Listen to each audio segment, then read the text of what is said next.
Happy New Year, everybody. This is a quick look at my most carried knives of 2023. One caveat I should include here is that a lot of the same knives that were my most carried knives of 2022 would technically belong on this list as well, but I didn't want to have just a lot of repeats. So these are 2023's knives, excluding those that already appeared in my 2022 video. So what do we have? Well, from Civivi, we've got the Odium. This is a D2 blade, black coated, beginning to stain a little bit nevertheless. Nicely contoured handle scales.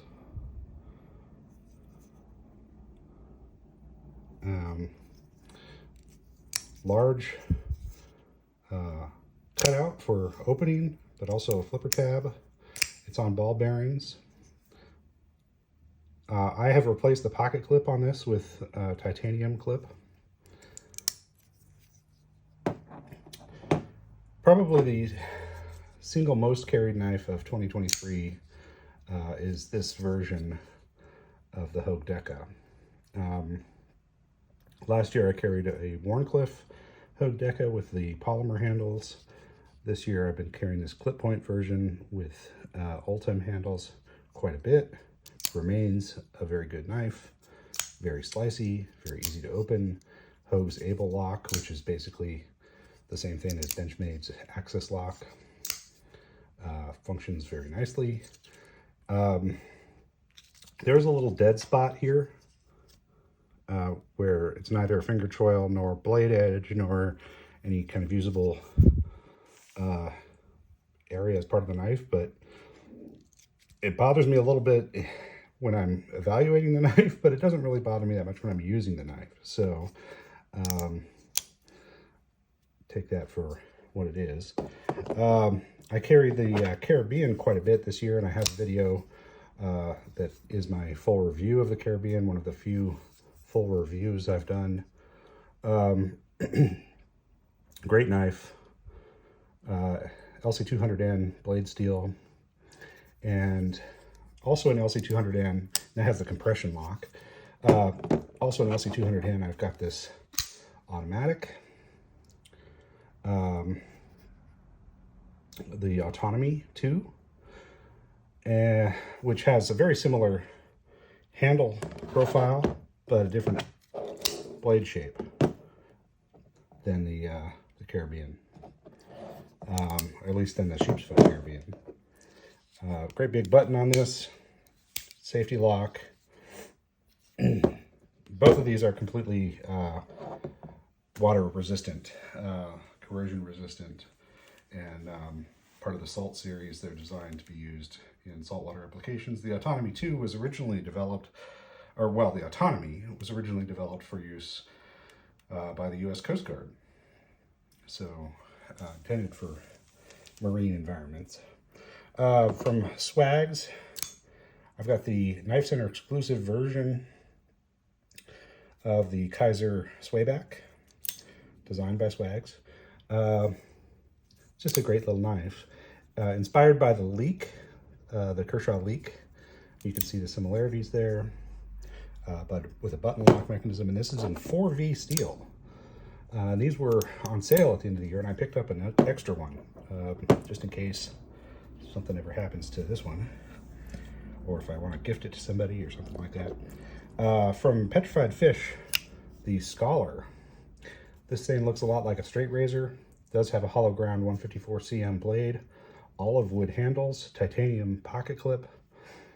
It's a liner lock. It is a front flipper. A lot of value for a knife that's under 80 bucks. Also from Civivi, got another Civivi on the table here. This is the Button Lock Elementum. I have a couple of these. I carried them some this year. This one is 14C28N blade steel. Very good action. Cannot be opened except with the button and the wrist flick. No flipper on that. I have upgraded this with a titanium pocket clip as well.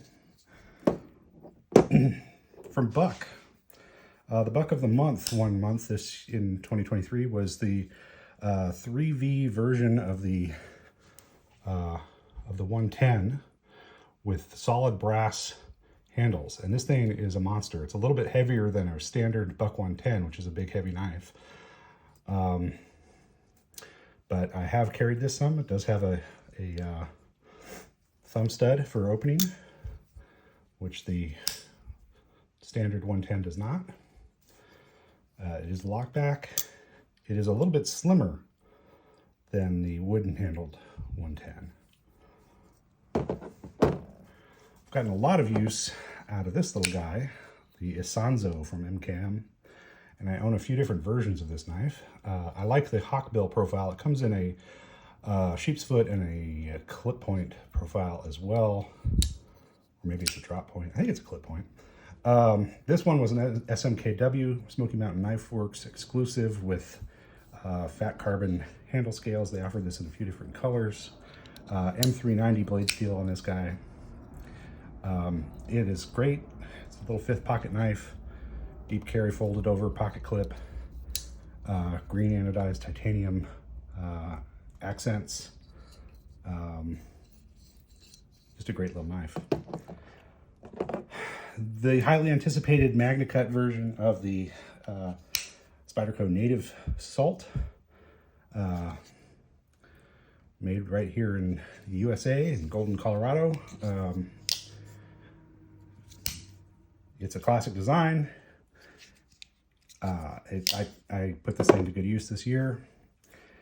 And lastly, from SOG or SOG, the Pentagon XR. So this has the XR lock, which is SOG's version of the Benchmade Axis lock. Very good action on this.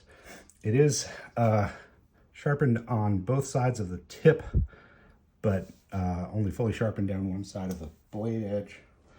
And I've had a couple different versions of this. I had one in black and one in gray. CTS XHP steel on this. Nice G10 with the edges knocked down. Not a deep carry clip, but that's consistent with this sort of like tactical application of this knife. Not that I have had any tactical situations that have required that feature, but that is consistent with the design of the blade of the knife. So there we go. Quick look through the knives that I have carried most in 2023. Happy New Year, everybody. Please like and subscribe to the channel, and I'll keep showing you lots of knives.